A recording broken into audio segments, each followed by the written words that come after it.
All right, so I'm feeling quite inspired because I'm doing my discipleship and I'm reading through some stuff. And one of the things that came across really good was this is the book that I'm going through with my discipleship group.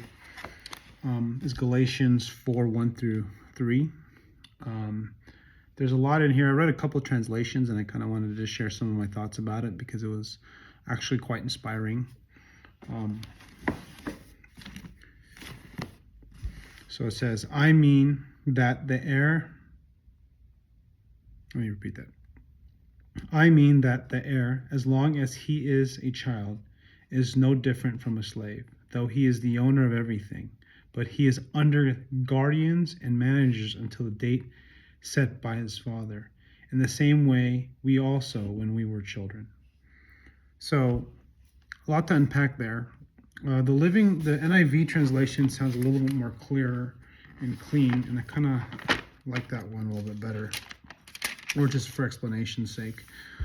What I am saying is that as long as an heir is underage, he is no different from a slave, although he owns the whole estate.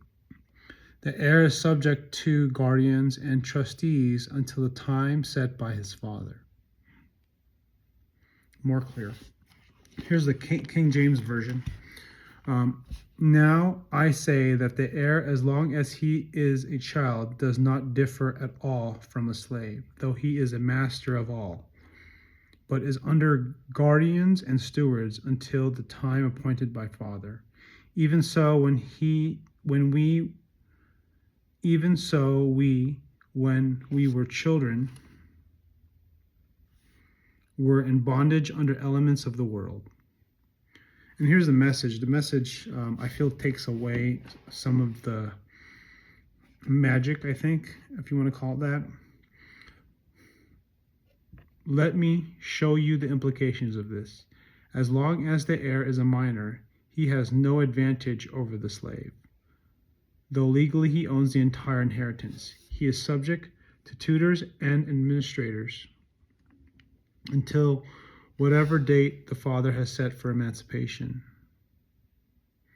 That is the way it is with us. When we were minors, we were just like slaves, ordered by simple instructions, the tutors and administrators of this world, with no say in conduct of our own lives. So, why does this speak so much to me? I mean, to me, one of the things that I got from this is the ESV translation. This line here that says, in the same way, we also, when we were children, were enslaved to the elementary principles of the world. So what is that? To me, is the principles of the world, the elementary principles of the world. To me, that sort of reads as the law of the world, right? And this is theology. This is God. This is the Bible, right? The idea is that the way I read into this, it's sort of like how God is giving us. We're the children of God. At the end of the day, that's what this is about, right? But He is under guardians and managers until set by His Father, right? So then we are free, or we are allowed to do what we want, or we inherit whatever God is going to give us. That's heaven, that's the promised land, that's whatever that they're talking about here.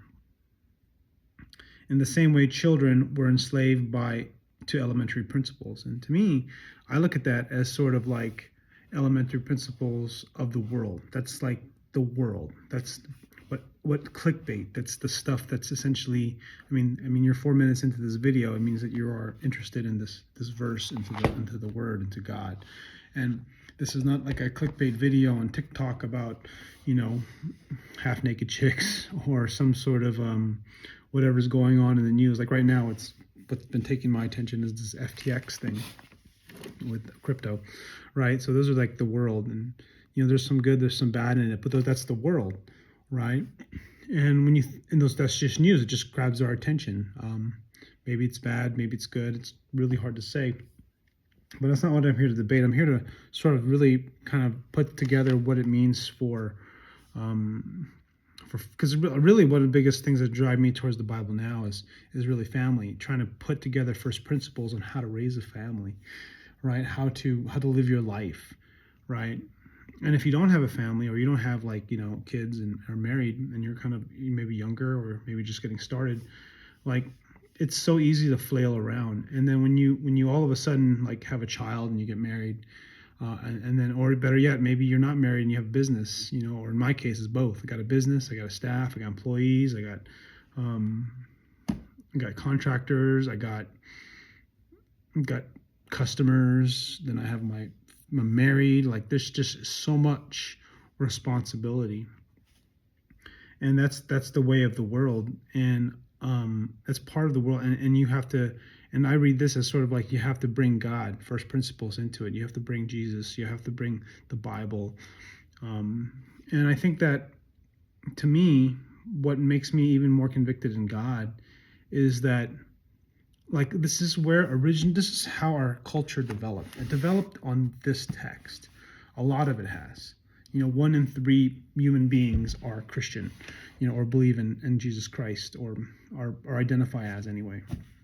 And it's one of the hardest things, because it is not popular, it is not fun, it is not interesting. But no matter where you are, whether you are someone like me who's really getting into the word, or someone who's sort of like on the outskirts, you are still drawn to it to some degree, especially if you have this strong desire to be good, right? Because I think that's one of the things I've struggled with a lot of the time, is that am I a good person? And that has a lot of stuff wrapped up into it, right? A lot of me growing up, and a lot of my own personal opinions about myself.